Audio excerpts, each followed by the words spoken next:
Indian railway के नए लोगों से जुड़े अहम बदलावों पर ये एक क्विक समरी है। देखिए, 14 मई 2026 को रेल मंत्रालय ने एक ऑफिशियल ऑर्डर जारी किया है, जिसके मुताबिक रेलवे के नक्शे में हुए एक बड़े विस्तार की वजह से भारतीय रेलवे अपने इतने पुराने और ऐतिहासिक लोगों को अब अपडेट कर रही है।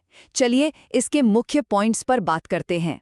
पहला बदलाव ये है कि अब इस नए लोगो में आपको पूरे 18 लाल सितारे दिखाई देंगे। ये बिल्कुल वैसा ही है ना, जैसे किसी देश के झंडे में कोई नया राज्य जुड़ने पर गर्व से एक नया सितारा जोड़ दिया जाता है। अब दूसरा पॉइंट, आप सोच रहे होंगे कि ये 18वां सितारा आखिर क्यों जोड़ा गया? तो क्या पुराने लोगों में मौजूद सितारे अलग-अलग रेलवे जोन्स को दर्शाते थे? जी हाँ, बिल्कुल।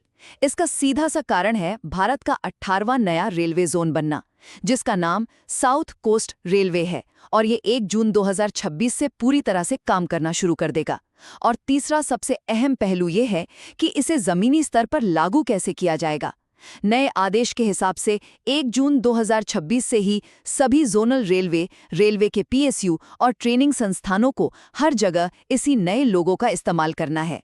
मतलब ऑफिशियल लेटर हेड से लेकर डिजिटल प्लेटफॉर्म्स और हर स्टेशन के साइन बोर्ड्स तक सब कुछ बदला जाएगा।